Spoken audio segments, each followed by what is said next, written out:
헌법 84조의 문제가 정치 간의 관심사로 지금 설왕설래되고 있습니다. 그걸 보고 저는 참 이상하게 느꼈어요.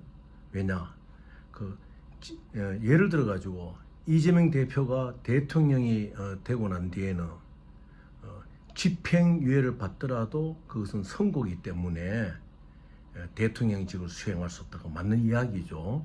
이제 그러니까 헌법 84조는 대통령이 내란이나 외환 또는 재직 중 이런 내란이나 외환의 죄를 범한 경우를 제외하고는 재직 중 형사상의 소출을 받지 않는다는 것이 헌법 84조의 내용 아닙니까? 왜냐, 대통령의 직무 행사의 영속성을 보장해 주는 거죠.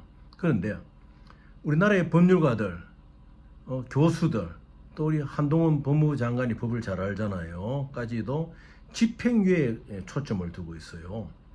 예를 들어 가지고 뭐 징역형이나 금고형을 받는 건 물론 대통령 측에서 물러나야 되지만은 집행유예를 받을 경우에도 대통령직에 수행할 수 없다. 그래서 여기서 양비론이 있다 하지만은 수행할 수 없는 건 맞습니다. 선고니까 집행유예도 일정한 법률적인 판단의 기준에 나와서 형을 부여한 거거든. 형을 유예하는 것이거든요. 그런데 하나 제가 궁금한 것은 왜 선고유예는 생각하지 않을까? 이재명 대표가 대통령이 되었을 경우에 대한민국의 판사들이 법정에서 선고유예를 판단을 내릴 것 같으면은 이것은 대통령직을 수행할 수 있거든요. 왜? 선고가 유예된 거 아닙니까?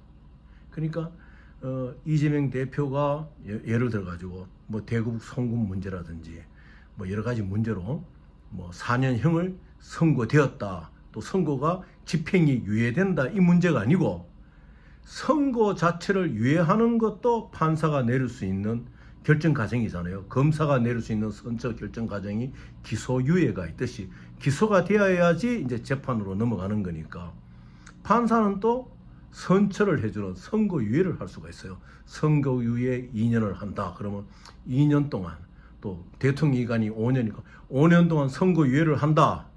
그럼 5년 동안 동종의 범죄를 저지르지 않는다면은 이재명 대표는 대통령이 직을 마치고 난 뒤에 그대로 이제 자유의 몸이 되는 것이거든요. 자, 그러면은 저는 뭐 법학자는 아닙니다만은 제가 말씀드리는 선고유예에 대해서 지금 한동훈 전 법무부 장관이나 법률가들이 왜 거론을 하지 않느냐. 제 생각에는 이재명 대표는 속으로 웃고 있다고 생각할 거예요. 쟤들이 선고유예를 말하지 않을까. 우리 정청래 의원이 이번에 법사위원장이 되고 말하잖아요. 자기는 만주 변호사라고 3륜이 있는데, 검사, 판사, 변호사 3륜이 있는데 자기는 4륜이라 이거예요. 왜? 비록 변호사 라이센스는 없더라도 로바는 없더라도 감옥에서 뭐 옛날에 이제 투쟁 갔다가 들어갔잖아요. 감옥에서 많은 사람들의 탄원서도 써주고 다 해봤다. 나는 사륜에서 하는 변호사들 이제 그런 말 하는 게 뭐 웃자고 한 이야기겠죠. 그런데 우리 같이 법률가가 아니더라도 그 말을 듣고는 의아한 생각이 드는 거예요. 한동훈 전 법무부 장관이 선고유예를 모르겠습니까? 지금 집행유예 갖고 이야기를 하잖아요. 징역형이나 금고형이 떨어지면 이재명 대표가 대통령이 되었더라도 응당 대통령이 수행하지 못하죠. 그거는. 그 다음에 집행유예는 너는 4년간 감옥에 가 있으라고 판사가 판결을 내린 것을 유예해주는 제도이기 때문에 이것은 자기가 기소된, 재판에 회부된 죄명에 대해서 판단을 받은 거예요. 몇 년. 그렇지만 이것을 이제 집행을 유예한다. 그래도 이것은 대통령직을 수행할 수 없는 조건이 되는 거죠. 분명하게. 뭐 또 이거 어떻다 저떻다 하지만 그 법률가들이 그렇게 말하면 안 돼요. 실제로요. 정확한 법리와 이성적인 근거에서 이건 판단이 되어지는 거 아닙니까? 그런데 선고유예는 판사가 판결을 보류하는 거예요. 대통령 5년간 하고 5년 뒤에 5년까지 동종에 대북 송금이 없고 동종의 위증이 없고 동종의 대장동 사건이 없으면은 모든 것이 클린해지는 거예요. 아마 이재명 대표는 웃고 있을 거예요.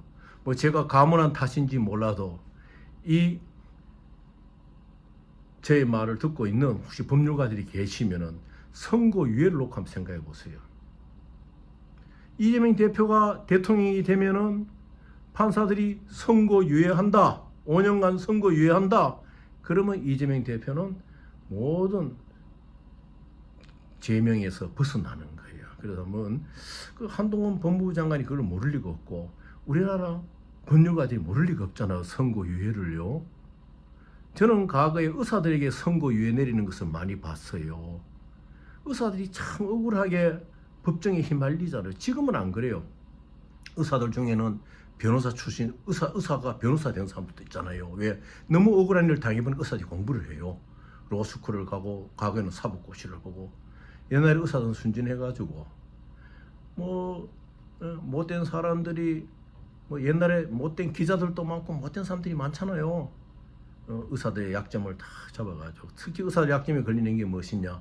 보건소에서 배당되는 그러한 이제 특수한 약품들이거든요. 그 환자들에게 수술을 한다거나 결정적인 치료에서 놓아야 되는 약들이 이제 그런 약에 중독된 사람들한테 인정적으로 가다 보면 조금씩 나가는 수도 있고 또 억울하게 말리는 수도 있어요. 그러면 의사들한테 이제 선고유예하면 옛날에 과거에 내리는 것을 어릴 때 봤었어요. 제가 봤는데 이재명 대표에게도 선고유예가 내린다면 그것을 어떻게 판단할 것이냐 한번 거기에 대해서 우리나라 법률가들이 한번 생각을 해야 될 것입니다. 등잔 밑이 어둡다는 것이 바로 이것을 두고 말하는 것입니다.